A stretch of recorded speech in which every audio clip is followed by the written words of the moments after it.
जी हाँ, क्योंकि दहेज नया घर बसाने में मददगार होता है। भारत के कुछ हिस्सों में दहेज के रूप में घर का सामान देने की परंपरा है।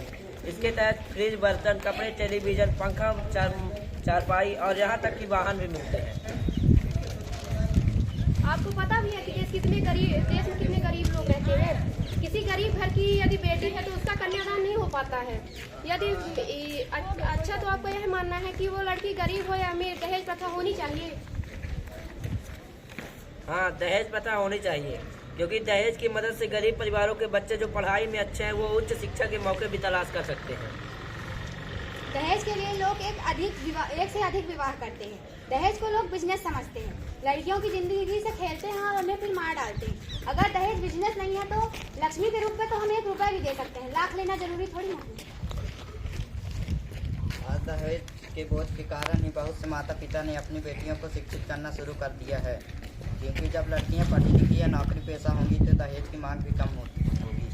अगर मान लीजिए किसी किसान की बेटी है और वह किसान दिन भर खून पसीना एक करके अपनी बेटी को पढ़ाना चाहता है और उसके पास दहेज देने के लिए उतनी हैसियत नहीं है, तो क्या उसकी बेटी का विवाह नहीं हो सकता है?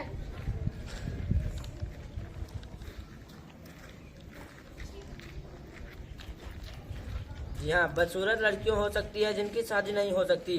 उनकी शादी दहेज के माध्यम से भी हो सकती है। हम लड़की दे रहे हैं तो हम दहेज क्यों दें? लड़की से बड़ा दहेज नहीं है।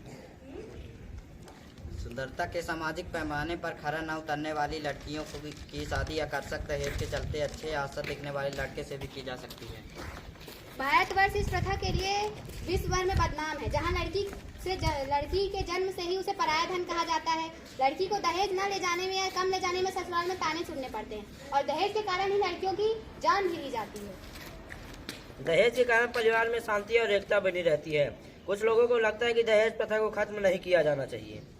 दहेज की अधिक मांग के कारण कई व्यक्ति कन्या को पैदा होते ही मार डालते हैं।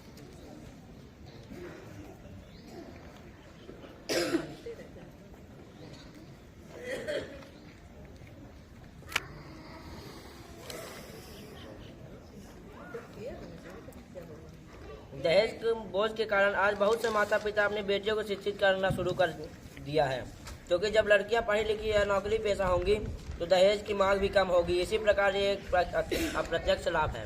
मैं आपको एक बात बताना चाहती हूँ कि फिलहाल में एक न्यूज आई थी कि आशा नाम की एक लड़की थी, उसको दहेज प्रथा का लोड इतना बढ़ गया था कि उस बेचारी ने अपनी आत्महत्या कर ली थी, क्योंकि उसको उसके परिवार वाले दहेज के लिए बहुत प्रेशर बढ़ाते थे।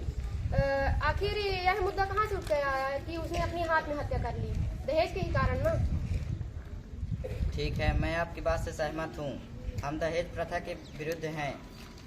हम दहेज नहीं लेंगे, लेकिन तब अगर हमें लड़की सर्वगुण संपन्न, पढ़ी लिखी, हमारे घर परिवार को संभालने वाली, माँ बाप की सेवा करने वाली और चरित्रवान मिलेगी तो।